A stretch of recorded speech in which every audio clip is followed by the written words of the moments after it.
The Apostasy of Israel.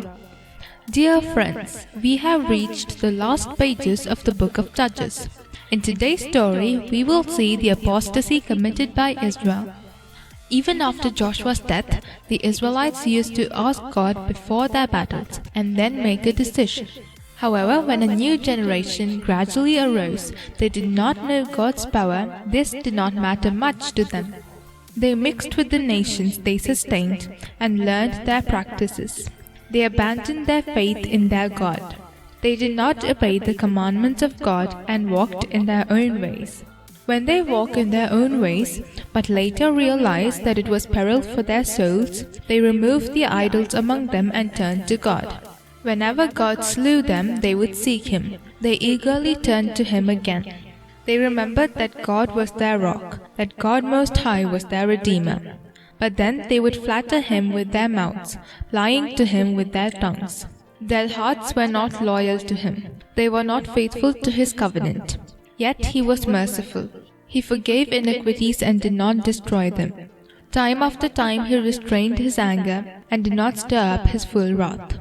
Sometimes the Israelites obeyed God, while sometimes they abandoned their faith. So they had both success and failure one after another. Today, we will see a few incidents when they lived in their own ways instead of God's. In the hill country of Ephraim, there was a man named Micah and his mother. They called a silversmith and made an idol. They kept it in a shrine Micah had, and he made an ephod and household gods. He ordained one of his sons who became his priest. At that time, a young Levite came to Micah's house during his journey. When Micah inquired about him, he understood that he was a Levite. So he hired him as his priest. He thought that he would prosper if he had a Levite as his priest. The Levite was content to dwell with the man. In those days, the people of Dan had difficulty in keeping their land, and so their inheritance decreased. They did not have enough land to live in, so they were seeking for a place to dwell in. The people of Dan sent 5 able men from their tribe to spy out the land and explore it. On their journey, they met this Levite in the house of Micah. Then the Danites left and traveled north to Laish. The people in Laish had no much relationship with anyone, and they were living in safety.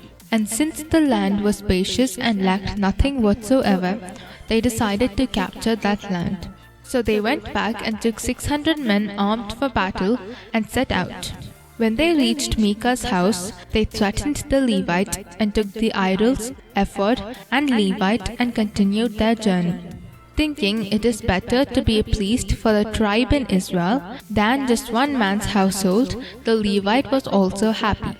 Then they went against Laish, a peaceful and unsuspecting people. They attacked them with the sword and burned down the city. There was no one to rescue them because they had no relationship with anyone. The Danites rebuilt the city and settled there. They named it Dan. They also set up the idols they captured and started worshipping it. Hearing this, you can understand how far away they went from God, right? They ended up becoming liars, robbers, greedy, and idol worshippers. They went against God's commandment to teach their children God's word when they sit at home, when they walk, and when they lie down. Instead, they made their children idol worshippers.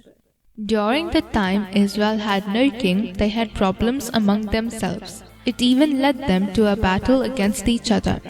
All Israel went out against Benjamin. In that battle, the Benjamites faced a huge defeat as repayment for their wickedness. Thus Israel committed a lot of wickedness when they went away from God. These are given as warnings to us. With this we come to the end of the stories in the book of Judges. In the next story we will look at what message the book of Judges gives us, and then we will move into the next book. God bless you.